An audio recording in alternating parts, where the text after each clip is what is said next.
La Asamblea escuchará un discurso del primer ministro de la República Islámica de Pakistán,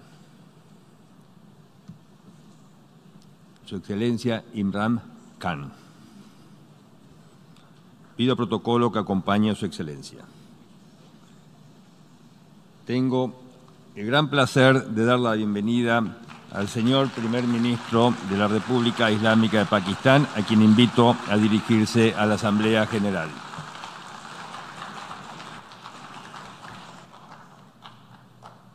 Bismillah ar-Rahman ar-Rahim. Iyyaka na'budu wa iyyaka nasta'in. Mr. President, Honorable Secretary General, Excellencies, ladies and gentlemen, I feel honored today to represent my country at this forum of world leaders, where we have a chance to discuss problems that the world is facing. I want to talk about a lot of problems, but just 4 today. And I especially came to this forum despite a difficult time in my country, facing challenges. I would not have come, but because I feel that there are some very urgent problems which the world must address. So first of all, I start with climate change. So many leaders have talked about climate change. But Mr. President, I feel that there is a lack of seriousness. Perhaps world leaders some of the leaders who can do a lot, do not realize the urgency of the situation.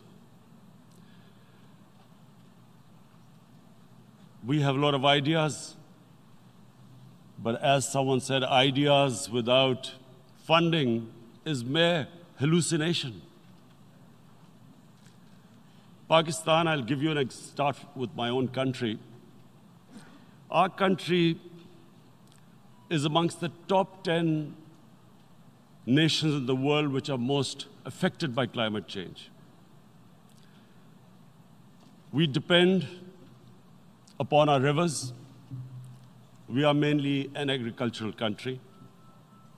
And 80% of the water in our rivers comes from our glaciers. The glaciers, not just on the Pakistani side, even India. The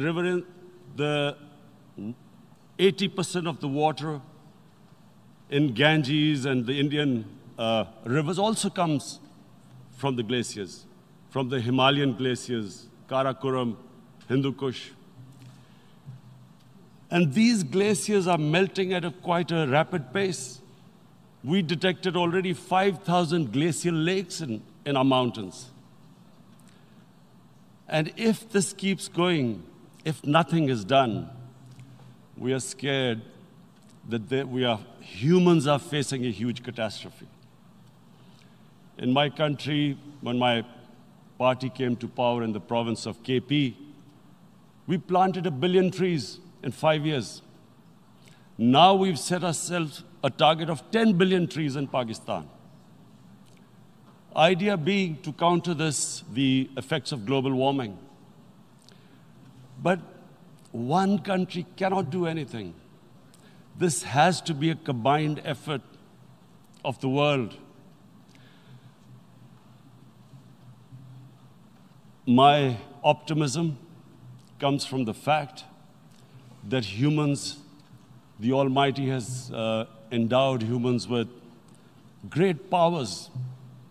We can do anything, provided our survival instinct is stirred up. And this is really what I hope that the United Nations will take a lead in this. There must be more emphasis. Richer countries must be pushed. Countries that are responsible for, mainly are responsible for greenhouse gas emissions. They must be pushed because our country contributes minuscule amount to greenhouse gases. So I feel that the United Nations must take leadership in this. My second issue for me right now is even more critical. Mr. President, every year, billions of dollars leave the poorer countries and go towards rich countries. Billions of dollars siphoned off by the ruling elites of the developing world. And they find their way into Western bank accounts, offshore accounts, tax havens, expensive properties hidden behind companies bought in Western capitals. Mr. President, this is devastating the developing world. This is causing more poverty, deaths. It's impoverishing the developing world. The difference between rich and poor countries is growing because of this. Money laundering, which happens because money leaves the poorer countries into rich countries, is not treated the same as, for instance, money from drugs or terror financing. The seriousness which terror financing and money from drugs, the way it is treated, it's not the same. The way the poor countries are being plundered by their elites. It's not happening. In my country, when I took charge of our government a year back, in the 10 years preceding that, our total debt went up 4 times. The debt we had accumulated in 60 years, just in 10 years, it went up 4 times. As a result, the total revenue we collected in 1 year, half of it went into debt servicing. How are we going to spend money on our human beings, 220 million people, when half the money is going into debt servicing? Because our country was plundered by the elites, the ruling elite. And easily they could get the money out. And when, Mr. President, we located properties in Western capitals bought by this money through corruption and money laundering, located the properties of these corrupt leaders, we find it so difficult to retrieve it. That money, if we retrieved that money, we could spend on our human beings. But it's so difficult. The laws protecting these criminals. We do not have the sort of money to have expensive lawyers and spend millions and millions of dollars. We need help from the rich countries. And, Mr. President, it's critical. The rich countries must show political will. They cannot allow this to happen. How can the poor countries spend money on human development, which the United Nations asks, SDG? How are we going to do it when this money can easily leave our countries? So, unless the rich countries intend to build walls to stop economic refugees coming as we see right now, they must take action. They must take action now. It must be a deterrent. Corrupt ruling elites should not be able to take money out easily and park it into foreign bank accounts and into these properties abroad. And I never understand why. Why do we have these tax havens? Why is this allowed? Why shouldn't rich people pay taxes? Why is it legal to have these tax havens where you have these secret accounts? Because, the world is changing. The population of the world is growing. Sooner or later, you're going to have a crisis if the poor get poorer and the rich get richer. there is going to be a crisis sooner or later. So this is my second point. I hope that the United Nations takes a lead in this. It involves the IMF, the World Bank, Asian Development Bank. They must find a way of stopping this plunder of the developing world. My third point. My third point is Islamophobia. There are 1.3 billion Muslims in this world. There are millions of Muslims living in other countries, European countries, in the US, as minorities.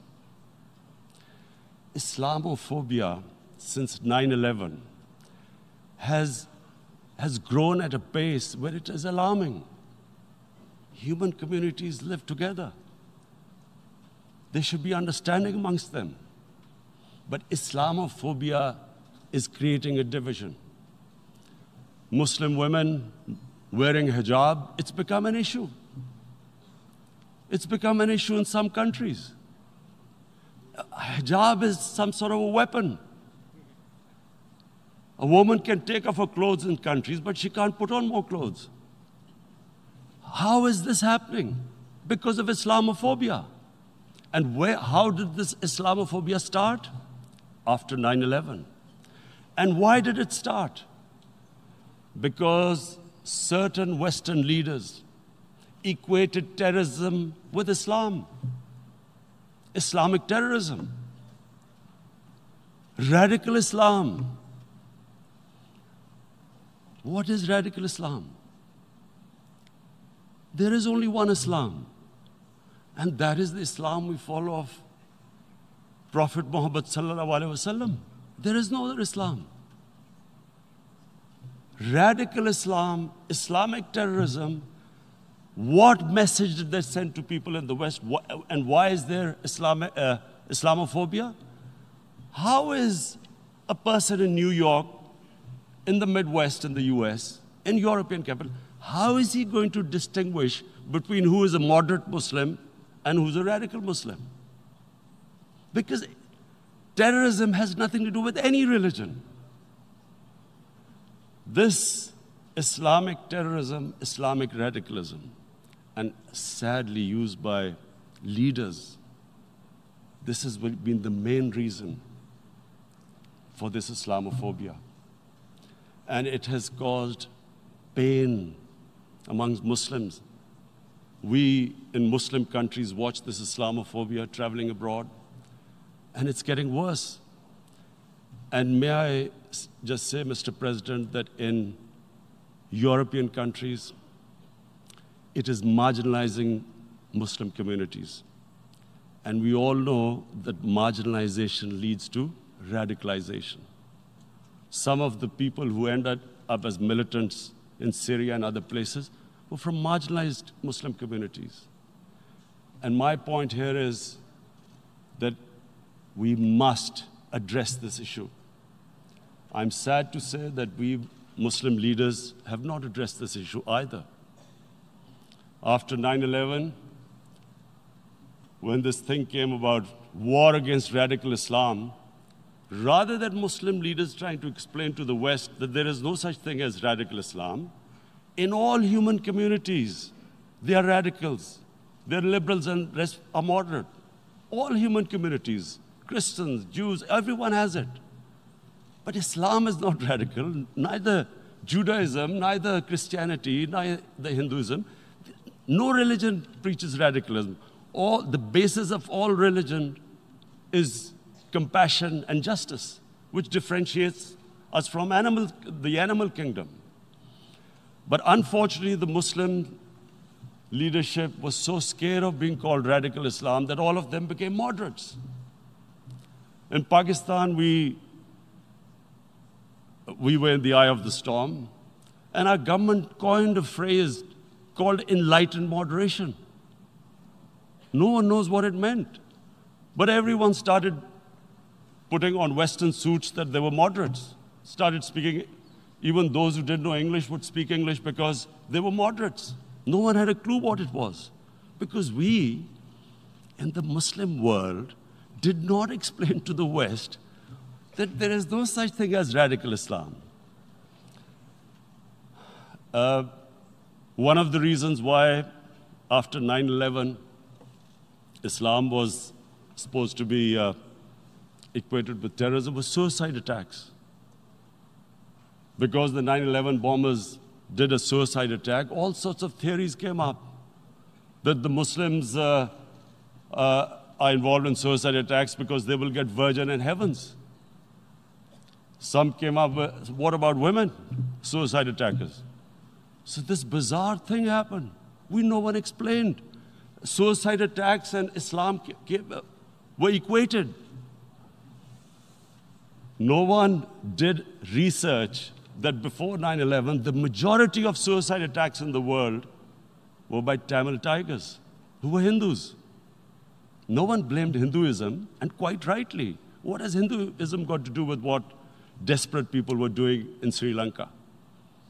We all know we've seen films about Japanese kamikaze pilots at the end of the Second World War doing suicide attacks. No one blamed the religion. But here we were trying to prove we were moderates and not explaining to the West. But the most important thing I wanted to say here today, in explaining this Islamophobia, Mr. President, and I feel it's very important because I played professional sport in England, I spent a lot of time there, so I know how the Western mind works and how West views religion. So where the misunderstanding about Islam came. And one of the reasons it caused Islamophobia. That was, in 1989, this book was published, maligning, insulting, ridiculing our Prophet Muhammad sallallahu alaihi wasallam. And there was a reaction in the Muslim world. The West couldn't understand what was the problem. Because in the West, because I have spent so much time in the West, religion is perceived completely differently. They don't look upon religion like we do. And so, Islam was supposed to be an intolerant religion. It was against freedom of expression. And Islam took a real beating 30 years ago. I still remember it became a watershed. And every 2 or 3 years, someone would malign our Prophet, peace be upon him. There would be a reaction by the Muslims. And again, it was Islam, an intolerant religion. Again, this time,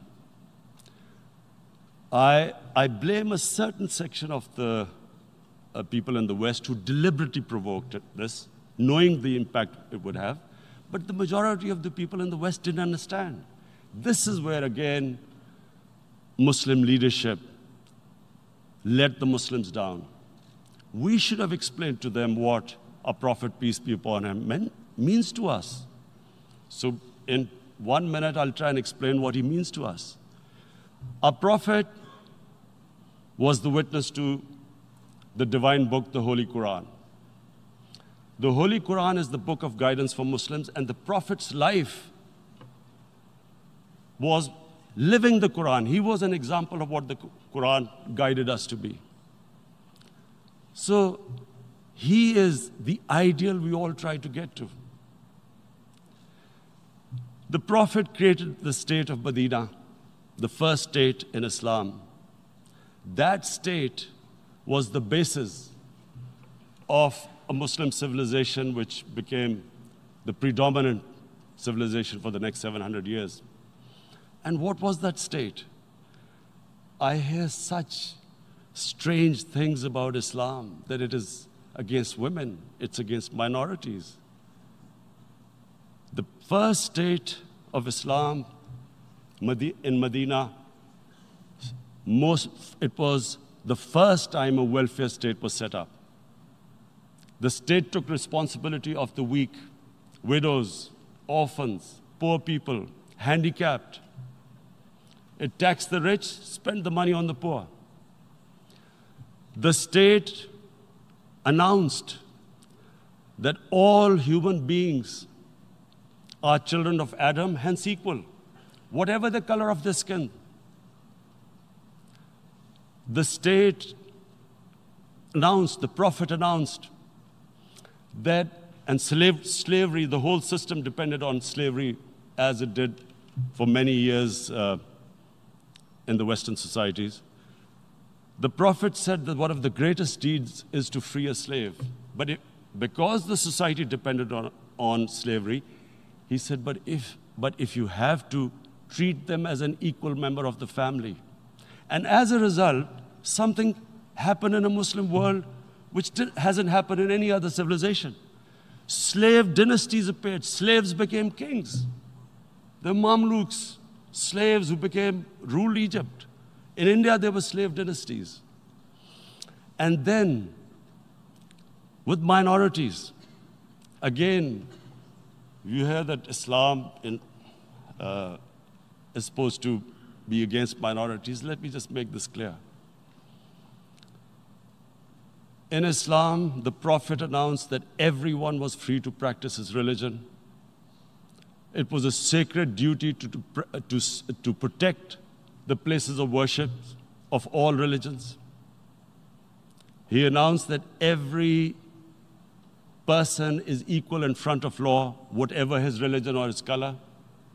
And this incredible case, and I always quote this, that the fourth Khalifa, the head of state of Medina, he lost a court case against a Jewish citizen. So, number one, it showed there was a rule of law, no one was above law.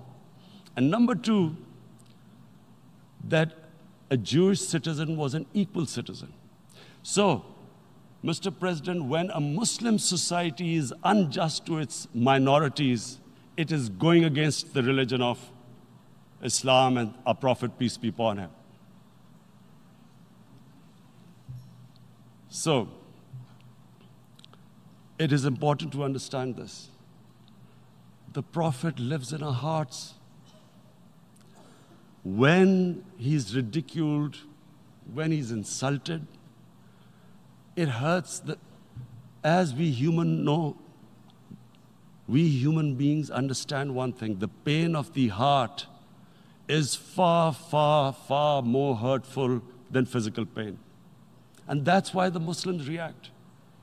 And I always thought that if I ever had the stage, I would try and explain this to the world community, especially to the Western community, because having lived in the Western community, people didn't understand this. When I first went as a teenager to England, there was a comedy film on Jesus Christ. It's unthinkable in Muslim societies. So we need to explain that, look, in a human community, we must be sensitive to what causes pain to other human beings. We have, in the Western society, and quite rightly, the Holocaust is treated with sensitivity because it gives the Jewish community pain. That's all we ask. That do not use freedom of speech to cause us pain by insulting our Holy Prophet. That's all we want.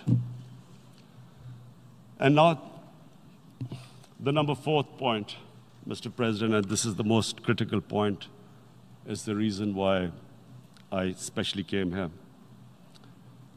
It is about what is happening in Kashmir. Before I go on this, I want to make one thing clear, that when we came to power, my first priority was that Pakistan would be a country which will try its best to bring peace. We had been through this war on terror. We joined the United States war on terror after 2001. And Pakistan went through one of its worst periods where 70,000 Pakistanis died and over 150 billion was lost to our economy. And Mr. President, I opposed the war because in the 80s, Pakistan had joined the Western countries in what was the freedom struggle then in Afghanistan against the Soviets. And it was funded by the Western countries. These Mujahideen groups, which were treated in guerrilla warfare, were trained by Pakistan Army, funded by the Western countries, and especially US, and they waged what was a freedom struggle in Afghanistan. The Soviets called them terrorists. We called them freedom fighters. 1989, the Soviets retreated. The Americans packed up and left. Pakistan was left with these groups. Come 9/11, Pakistan joined the United States in this war on terror. And now our government was supposed to, the reason why I opposed joining this war, because here we had indoctrinated them in jihad, meaning freedom struggle against foreign occupation. Now, because we had joined the US, and the US had occupied Afghanistan, now we were supposed to tell them that, no, this is not freedom struggle and jihad, it's terrorism. So that's why I tried to tell then government that, stay neutral because you will have leverage over them. You will be able to control them. But if you join them, you become collaborators and they will attack you, which is what happened. They turned against us. We went through a nightmare. 70,000 people killed in a war we had nothing to do with. No Pakistani was involved in 9/11. Taliban were in Afghanistan. Al-Qaeda was in Afghanistan. What had we to do with it? 70,000 Pakistanis died. So when we came to power, we decided that we would dismantle what was left of these groups. And this decision was taken not just by us, but by all the political parties in Pakistan. Unfortunately, they didn't implement it. So we came to power, we decided to implement it, and we dismantled whatever was left of the groups. And I know that India keeps accusing us that there are these groups there. I would like the United Nations to send observers, see for themselves what we've done. No Pakistani government would have dared to do this because it would have created strife. But we decided that there would be no militant organizations in Pakistan. So I need to give you this background and to what I'm going to say later on. And secondly, we started mending fences. I invited the Afghan president. We developed a relationship with Afghanistan. We had problems with Iran. We mended fences there. And then India. Now let me just give you a little background about my relationship with India. Because of cricket, and cricket being it's a passion in the subcontinent, I had great following in India. I have friends in India, and I loved going to India. So immediately, when my party came to power, the first thing we did was to immediately reach out to India. And I spoke to President Modi, and I said, look, we have similar problems. Climate change, poverty, let's get together. Let's resolve our differences through trade. Let's build a relationship on trust. Prime Minister Modi told me that, there were terrorist attacks from Pakistan. I said, we have problems with you. There are terrorist attacks which we know are instigated by India in Balochistan. We caught a spy, Kulbhushan Yadav, who admitted what the sabotage going on in Karachi and Balochistan. So we said, look, let's leave that behind. Let's move forward. Our main priority should be our people. The highest number of poor people live in the Indian subcontinent. Unfortunately, didn't make any headways. Our foreign minister was supposed to meet on this in the UNGA last year. India canceled it. We thought that it's their election coming up. It's a nationalist, ultra-nationalist party. It doesn't want to cozy up to Pakistan. So we thought, okay, we'll wait till the elections. Meanwhile, a 20-year-old Kashmiri boy, whose father said was radicalized by the security forces in Kashmir, blew himself up on an Indian convoy. Immediately, India blamed us. I spoke to the Indian public on television. I said, if you give us any iota of proof, we will immediately take action, because we've clamped down on these groups. Rather than sending us any proofs, they sent their jets in, they bombed us. We retaliated. A jet, 2 of their planes were shot down, 1 pilot bailed out in Pakistan. We immediately returned the pilot, saying that, look, we do not want any escalation. Rather than taking that as a peace gesture, the entire campaign, almost the entire campaign of Mr. Modi in the election was how he had taught Pakistan a lesson that jets had killed 350 terrorists. Complete lie. They had just killed about 10 trees of ours, which was quite painful given that, we are growing all these trees. He then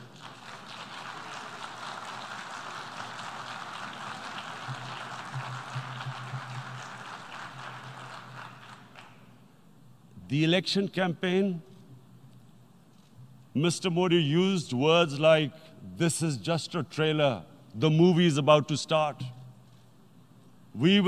I went into Pakistan and taught them a lesson. This was the election campaign. Okay, so we thought, us politicians make all these statements to win elections. So, okay, after elections, we'll get back to our normal relationship.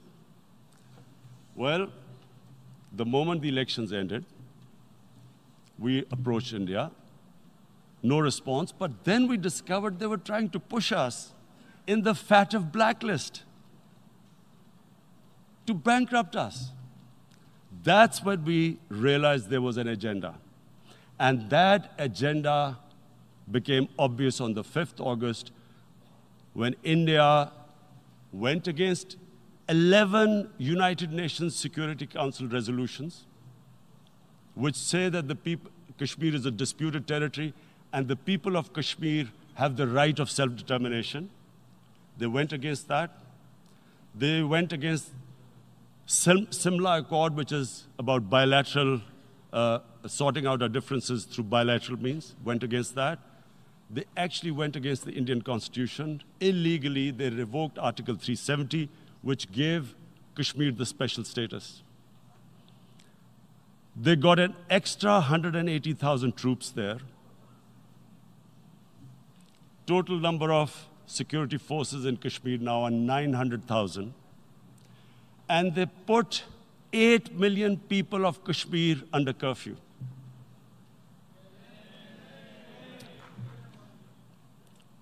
Mr. President, now I just briefly want to make the people understand, how can anyone do something like this? And for that, I have to explain to you what is RSS. RSS, Mr. Narendra Modi is a life member of RSS. RSS was an organization that was inspired by Adolf Hitler and Mussolini, came about in 1925. They believed in racial purity, racial superiority. They also believed they were an Aryan race like the Nazi believed they were an Aryan race. All that I'm saying can be verified. This is the time of information revolution. You can Google all this, what I'm saying. But it is very important for me to explain this to you so you know what is happening in India. This RSS believed in the ethnic cleansing of Muslims from India. At one point, there was racial superiority of the Hindu race. Secondly, it was hatred for the Muslims and for the Christians, because they believed that this golden age of Hindu civilization was stopped because of Muslim rule centuries back and then the British rule of India. So it was racial superiority and hatred for Muslims and Christians. This is openly stated. You look at the founding fathers of RSS, Golwalkar and Savarkar. Just Google them and you'll find out. And this ideology of hate is what murdered the great Mahatma Gandhi in 1948. It was this ideology of hate that made Narendra Modi in 2002 do a pogrom against Muslims in Gujarat when he was the chief minister. He allowed 3 days for these RSS goons who were inspired by the Hitler brown shirts. They actually wear brown shirts. This RSS, the Congress Home Minister gave a statement that in RSS camps, terrorists are being trained. And these terrorists butchered 2,000 Muslims and 150,000 Muslims were made homeless. Narendra Modi could not travel to the US because of that. And I need to make you understand this background before I explain to you that what sort of a mindset would lay siege to 8 million people with 900,000 troops. Women, children, sick people, locked in as animals. In fact, of what I know of England, if 8 million animals were locked in, the RSPCA would have made a lot of noise about it. These are human beings.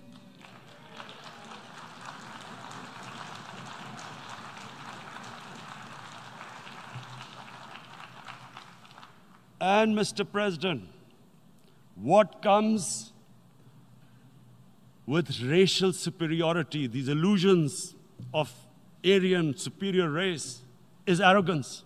The two go together. And it's arrogance that makes people make mistakes and do stupid things. Cruel things like what Narendra Modi has done. It's sheer arrogance. And it's arrogance that has blinded him from the fact that what is going to happen when the curfew is lifted? Has he thought about it? This hasn't been thought through. What is he going to do when he lifts the curfew? Does he think that people of Kashmir will quietly accept the status quo because India has changed the constitution and taken away the special status? They'll accept that? Mr. President, 100,000 Kashmiris have died in the past 30 years because they were denied the right given by the United Nations, the right for self-determination.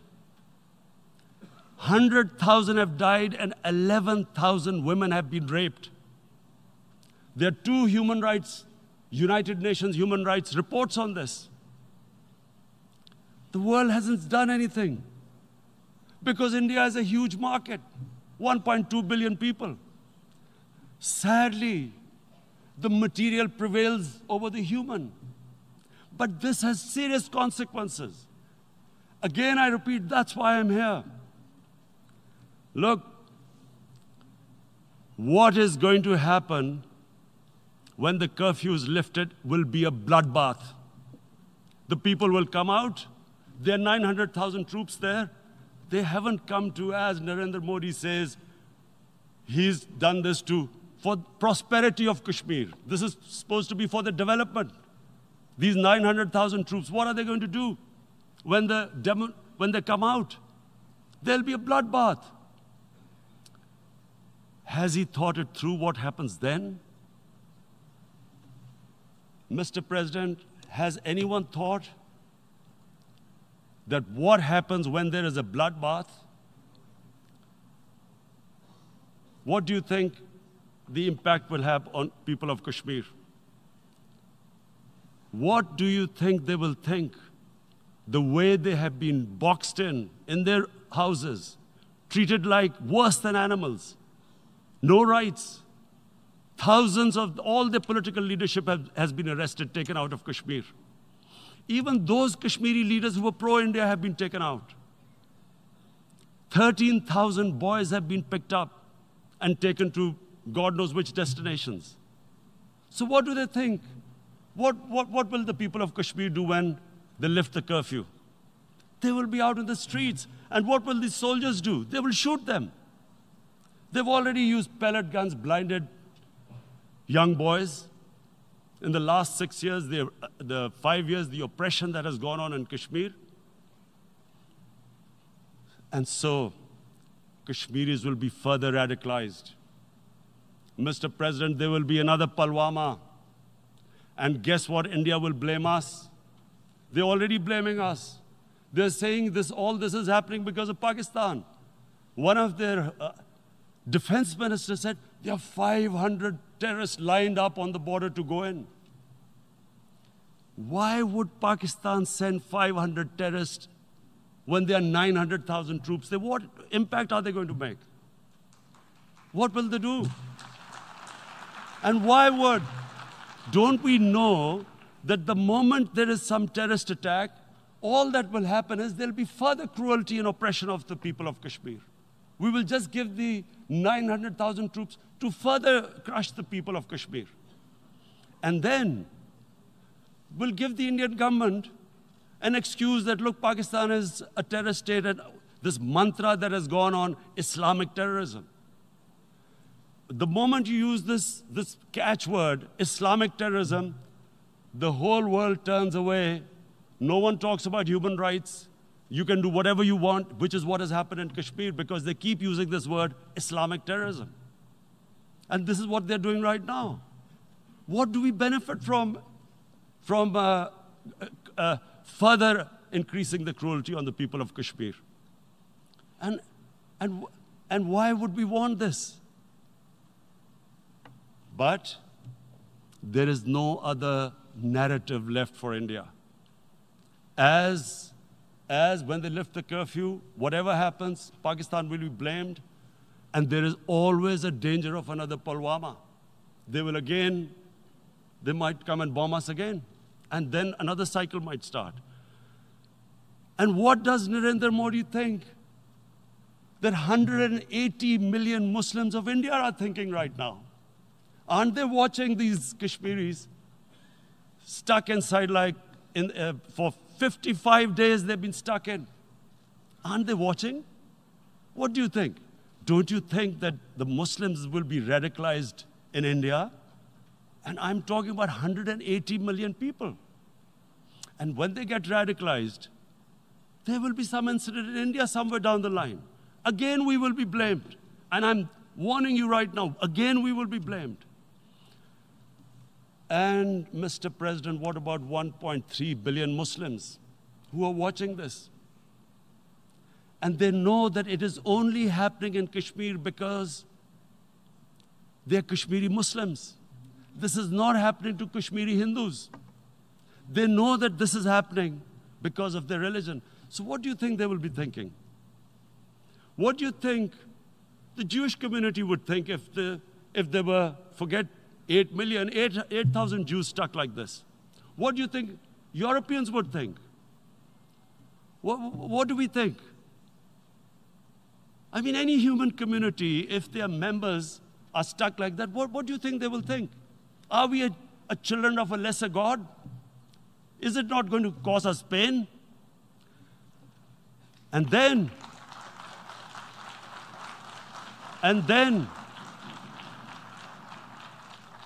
I'll tell you what will happen. People will, in the 1.3 billion Muslims, someone will pick up arms. I know we've been brought up with films, Western films. This good, decent guy doesn't get justice. he decides to pick up a gun and start seeking justice. There was a film made in New York, famous film called Death Wish. This guy gets mugged by and his family, his wife gets killed or something. He can't get justice. He picks up a gun and he goes around shooting muggers. And the whole cinema cheers him on. So what do you think the Muslims are thinking right now? If there is a bloodbath, there will be Muslims becoming radicals, not because of Islam, but because of what they will see, that there's no justice when it comes to Muslims. There were Rohingya Muslims, Myanmar, who are, God knows, almost 1 million people out, ethnic cleansing. What was the response of the world community? So what do you think will be the response of 1.3 billion Muslims? I picture myself. I'm in Kashmir. I've been locked up for 55 days. I have heard about, and there are rapes, Indian Army going into homes, soldiers. Would I want to live this humiliation? Would I want to live like that? I would pick up a gun. You're forcing people. You are forcing people into radicalization. When people lose the will to live, what is there to live for? And this is what, if you can do this to human beings, you are actually radicalizing people. And so, Mr. President, I want to repeat here, this is one of the most critical times. There will be a reaction to this. Pakistan will be blamed. 2 nuclear-armed countries will come face to face like we came in February. And before we head in that direction, the United Nations has a responsibility. This is why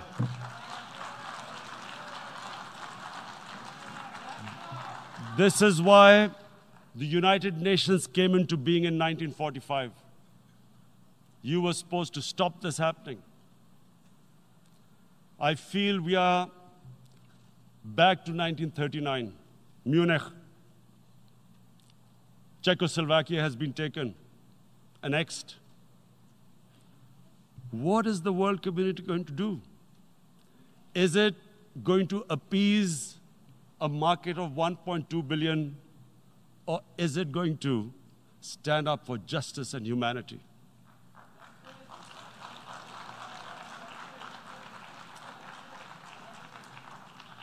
If this goes wrong, you hope for the best, but be prepared for the worst.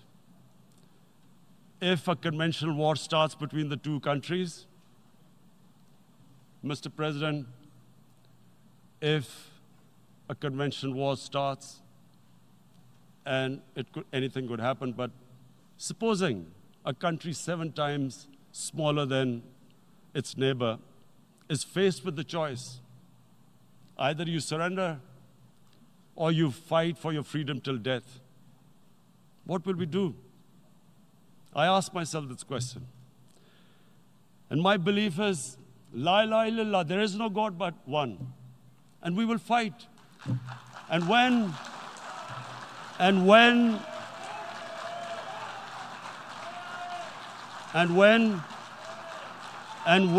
a nuclear-armed country fights to the end, it will have consequences far beyond the borders. It will have consequences for the world, which is why I repeat I'm here. Because I'm warning you, it's not a threat. It's a fair worry that where are we headed? And I've come here to tell the UN, you've got to, this is a test for the United Nations. You are the one who guaranteed the people of Kashmir the right of self-determination. They are suffering because of that. And this is the time. This is the time not to appease like in 1939 appeasement took place. This is the time to take action. And number 1 action must be that India must lift this inhuman curfew, which has lasted for 55 days. It must free all political prisoners, and especially those 13,000 boys that have been picked up. Parents don't know where they've disappeared. And then the world community must give the people of Kashmir their right of self-determination. Thank you.